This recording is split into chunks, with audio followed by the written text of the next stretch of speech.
आई भवानीची शपथ घेत आम्ही ठाकरेंसोबत असल्याचं खासदार म्हणाले। संजय राऊतांचा दावा, शिवसेनेचे सर्व खासदार एकत्र राहणार असा विश्वासही व्यक्त। मातोश्रीवर कार्यकर्ते पदाधिकाऱ्यांच्या डॅमेज कंट्रोलचे प्रयत्न सुरू। ऑपरेशन टायगर थांबवण्यासाठी ठाकरेंचे प्रयत्न। ठाकरे गटाच्या नेत्यांकडून थेट खासदारांशी वैयक्तिक संपर्क। खासदारांची मतं जाणून वरिष्ठ नेत्यांना अहवाल दिला जाणार, सूत्रांची माहिती।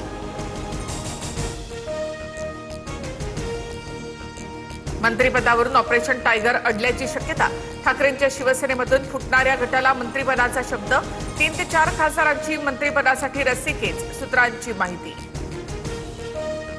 ठाकरेंच्या शिवसेनेचे 4 खासदार उद्या दिल्लीमध्ये एकत्र। संजय राऊतांसह अनिल देसाई, अरविंद सावंत, राजाभाऊ वाजे उद्या दिल्लीत। संसदीय पक्षाच्या बैठकीसाठी दिल्ली वारीच्या चर्चा। ऑपरेशन टायगरच्या चर्चांवर ठाकरे सेनेच्या हालचाली। खासदारांनंतर उद्धव ठाकरे आता आमदारांची बैठक घेणार। 22 जूनला ठाकरे आमदारांना मार्गदर्शन करणार। पावसाळी अधिवेशनासह इतर मुद्द्यांवर चर्चा होणार। सातारा सांगली विधान परिषदेत शिवसेनेचे एकही मत फुटता कामा नये। उपमुख्यमंत्री शिंदेंचे शंभूराज देसाईंना आदेश। सातारा सांगलीतील महायुतीमधील वादावर पडदा। नवी मुंबईतील भाजपचा अंतर्गत वाद, मुख्यमंत्री दरबारी। आमदार मंदा म्हात्रेंनी फडणवीसांची भेट घेतली। पक्षातील गैरवर्तणुकीसह जाणीवपूर्वक त्रास दिला जात असल्याचा आरोप। मराठवाड्यामधील काँग्रेसचा नाराज गट दिल्लीमध्ये राहुल गांधींना भेटणार। काँग्रेस प्रदेशाध्यक्ष हर्षवर्धन सपकाळांना पदावरून हटवण्याची मागणी, तर मला प्रदेशाध्यक्ष पदावरून हटवण्याच्या वावड्या, सपकाळांचा दावा। चंद्रपूर महापालिकेत काँग्रेसमधील अंतर्गत वाद विकोपाला। वडेट्टीवार गटाच्या राजेश अडूर यांच्या विरोधात धानोरकर गटाचे 16 नगरसेवक एकवटले, तर धानोरकर गटाच्या नगरसेवकांनी व्हीप पाळला नाही, कारवाई करा, वडेट्टीवार गटाची मागणी।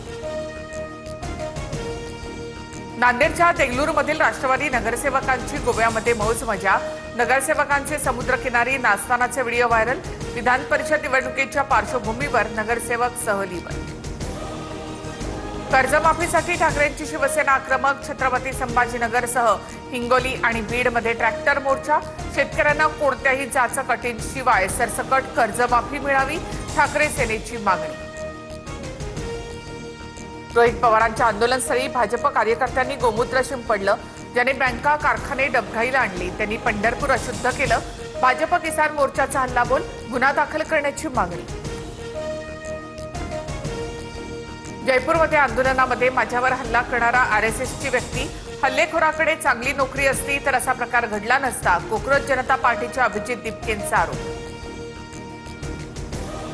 अयोध्येच्या राम मंदिरामध्ये 1400 कोटींपेक्षा जास्त रुपयांची चोरी, काँग्रेसचा आरोप। एसआयटीकडनं तपास सुरू। नोटांची मोजदाद करणारे 50 कर्मचारी संशयाच्या भोवऱ्यात। महाराष्ट्र पोलीस दलाच्या आधुनिकीकरणासाठी केंद्राकडून 733 कोटी 28 लाख रुपयांची योजना मंजूर। मुख्यमंत्री फडणवीसांकडनं ट्विट करत पंतप्रधान मोदी, गृहमंत्री अमित शहा यांचे आभार। कौटुंबिक वाटणीची मोजणी आता अवघ्या 200 रुपयात। मोजणीसाठी 90 आणि 30 दिवसांचा नवा डेडलाईन फॉर्म्युला। महसूल मंत्री चंद्रशेखर बावनकुळेंचा महत्वाचा निर्णय। पेपरमध्ये वडापाव देणाऱ्यांवर एफडीएची कारवाई। मुंबईतील 26 व्यावसायिकांवर दंडात्मक कारवाई। 17 प्रकरणामध्ये नियमांचं उल्लंघन, 1,51,000चा दंड वसूल।